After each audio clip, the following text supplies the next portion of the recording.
Buonasera a tutti e bentornati a Liberamente, variazioni e scorribande qui su Radio Libertà. Allora, se qualcuno di voi avesse ancora dei dubbi sui galantuomini di Askatasuna, su cosa rappresentano, sui loro riferimenti, su che mondo hanno in mente e sui mondi ai quali guardano, dovrebbe porsi la domanda e rispolverare un vecchio detto: dimmi con chi vai e ti dirò chi sei, oppure dimmi con chi vorresti andare e ti dirò chi vorresti essere.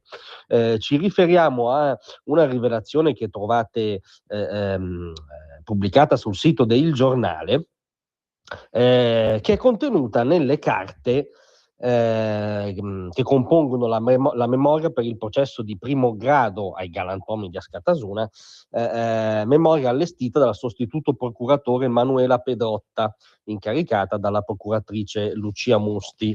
Questo atto è confluito nell'appello dopo che il Tribunale di Torino, va assolutamente ribadito, ha rigettato l'accusa di associazione a delinquere, ma a noi non interessa la questione giudiziaria, rispetto alla quale vale il garantismo anche per i galantuomini di Askatasuna, ovviamente. Interessa il tic culturale, la rivelazione antropologica, il linguaggio, i riferimenti di questi signori. Si legge in queste carte riguardano colloqui tra l'imputato Mattia Marzuoli per la procura numero 2 di Asca e due sodali, ai quali diceva che l'organizzazione non può definirsi come un semplice collettivo, ma come un, detto in modo stilnovistico, fottuto partito. Continuano le carte della procura. Indicativo in tal senso è quanto emerso durante la conversazione, nel corso della quale sottolineano la necessità di intraprendere un percorso che li porti, anche se ci vorrà del tempo, ad una dimensione tipo partito, tipo alla Hezbollah o alla sudamericana o alla ETA, tipo alla Hezbollah. Cioè in queste carte, che ripeto al momento non hanno un precipitato giudiziario, c'è un appello sull'accusa dell'associazione a delinquere, il tribunale si è pronunciato contro, quindi non è un problema giudiziario, ma è iper interessante da un punto di vista culturale, valoriale, storico, della storia che accade mentre parliamo. Cioè i galantuomini di Askatasuna guardano come modello a Hezbollah per loro ammissione, quindi non mettiamo in bocca parole inventate o strumentali.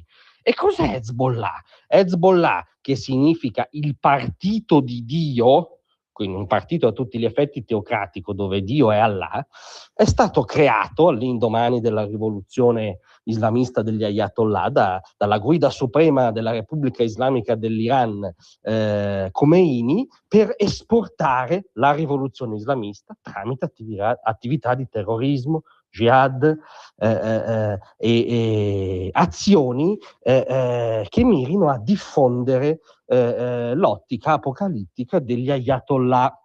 Hezbollah è stato protagonista nella sua lunga storia di attentati contro forze israeliane, contro civili, di attentati anche all'estero, e nel corso degli anni è diventata sempre di più una delle braccia più robuste della piovra terrorista manovrata da Teheran.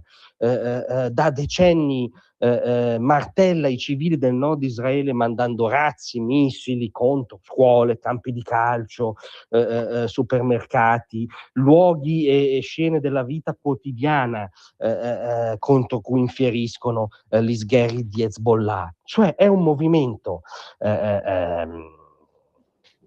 peraltro tra le altre cose definito terrorista dagli Stati Uniti, ma al di là di questo terrorista nella pratica, in nome di un'ideologia teocratica islamista. Bene, i galantuomini di Askatasuna guardano come modello a Hezbollah, cioè un gruppo che opera nell'Italia di oggi in cui vi sto parlando, guarda come modello a Hezbollah. E beh ragazzi, se non siamo inquietati da questo vuol dire che abbiamo alzato tanto, forse troppo, la nostra soglia del dolore culturale, diciamo.